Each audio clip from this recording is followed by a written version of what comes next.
Hello, this is Monica, your instructional technology teacher on assignment. Let's talk about the app Timeline.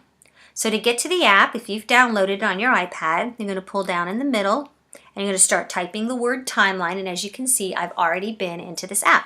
So I'm going to go ahead and just tap on the open up, and the first thing that I'm going to see is I'm going to see the login page. So if a student has never been on this app before, they'll need to click New User and create their own name, and all you do is just add a name. You don't have to have a email address or anything like that.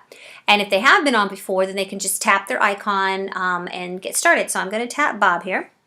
And this screen just shows you examples of what a date timeline or time one or event might look like. But the first thing that you do is you always going to name your timeline. So I'm just going to call it My Day as an example.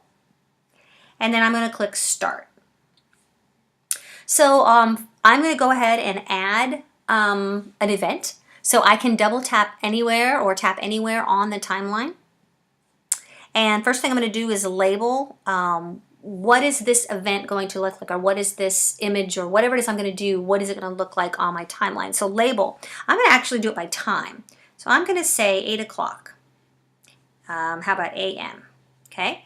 Short description, this is going to actually show up on the timeline itself. So short description is woke up. Now long description, where it says full description, if you tap in there, it won't show you a cursor, but that's okay. You can just type.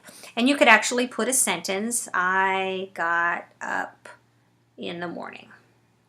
And this will not show up on the timeline itself, but it will show up if you, you print it out. So if a teacher wanted to print it out, then they'd be able to see the sentence that the child put there. I'm going to use the bottom right to get rid of my keyboard, and then I can actually choose an image. So I'm going to choose an image and go to my camera roll here. And I don't really have a morning one, but maybe I could do a picture of the hamster. And once I get him, I can actually pinch and zoom, and maybe I just want his face. There he is. Okay. And then I click OK. Then when I'm ready, I can just click the check mark in the box, and there I now have the first event on my timeline. So with this event, if I wanted to move the actual box of what's inside, I can just use my finger and put it anywhere that I'd like. And then I can actually move the bubble itself. So if I wanted to maybe put it over here, because maybe I forgot, maybe I did something before that, or maybe that really was the first thing I did.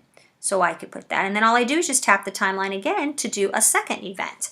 So maybe at 8:10, I got dressed. Okay, and then I don't want a picture maybe of getting dressed, so I would just click the check mark, and here's my second event. So once again, I can move it wherever I want to move it, and it doesn't matter. So basically, you fill out the whole timeline, and when you're finished, you're going to click the word finish. And you can also click save. So if I click save, it's going to actually save into my profile. So when I clicked on my username, it would come up that this is the one I was working on, and I can continue. And then I can also click finish.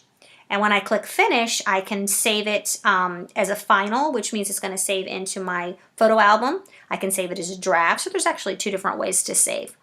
But that is how you use the app Timeline.